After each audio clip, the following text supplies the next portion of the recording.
Integration through art is based on the concept of its progressiveness and student-centered learning.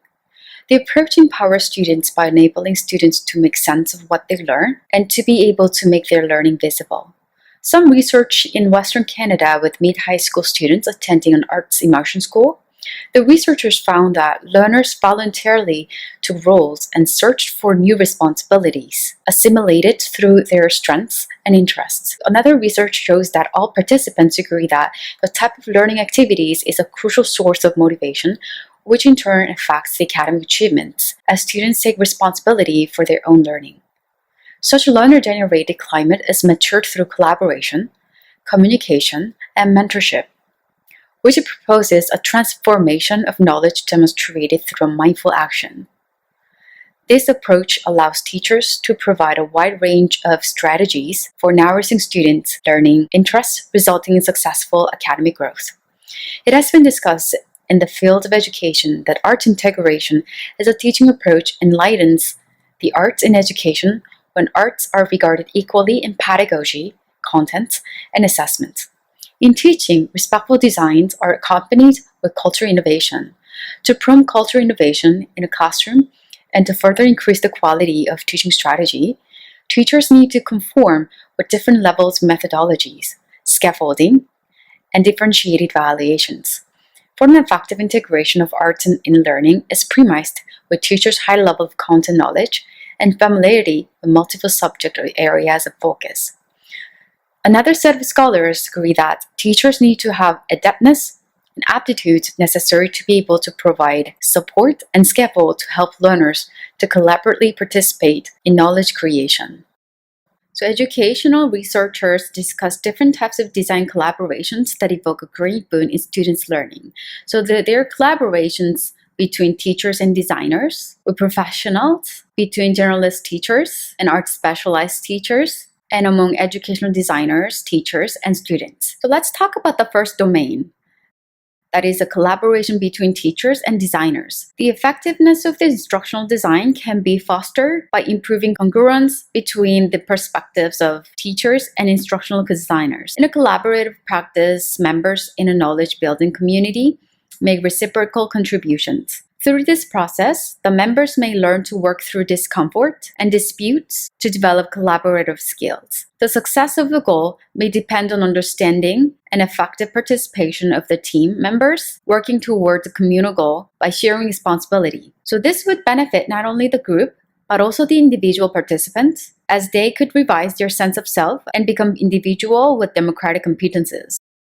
The second domain is working with professionals. Trends in social problems and professionals' practice make it virtually impossible to serve clients effectively without collaboration with professionals from various disciplines. The researcher stresses the importance of collaboration with professionals from various disciplines, as he believes that effective collaboration is a key to working towards social problems and professional practices, an aspiration for a deeper situational awareness that generates many divergent spaces where innovation can contribute positively to the well-being of the whole.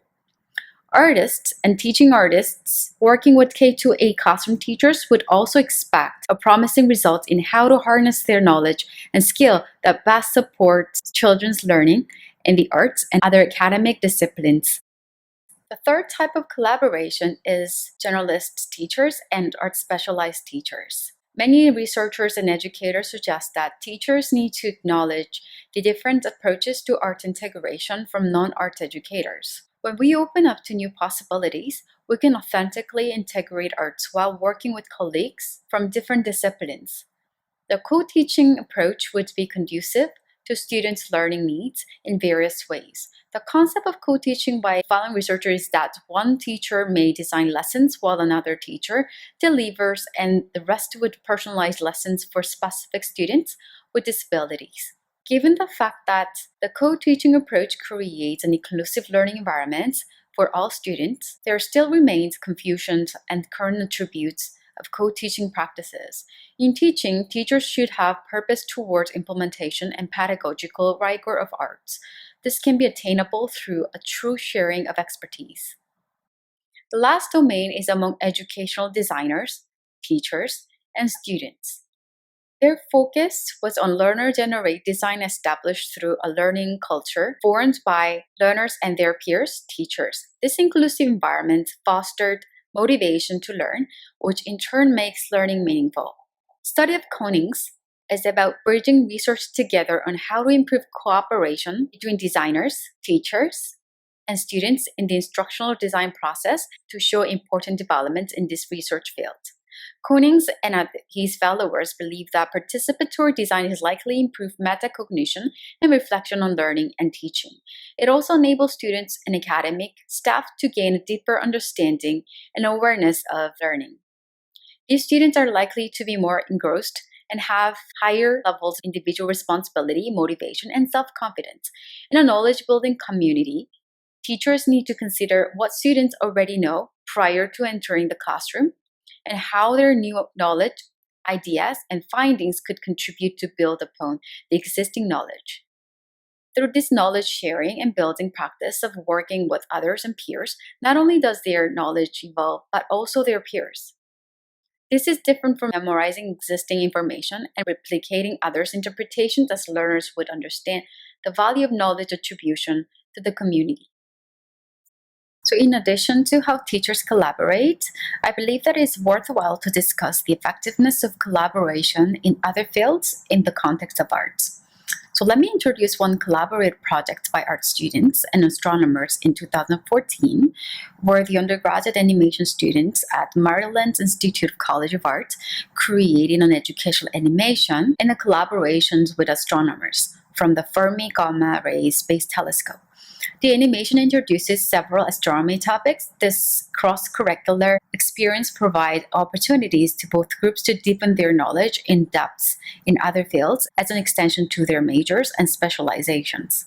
They also confirm that the knowledge with their own fields.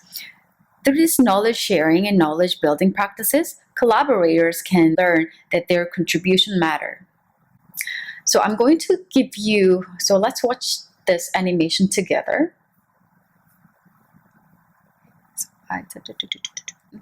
That I was able to deepen my knowledge in the topic that was provided. Animation for me.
Some work.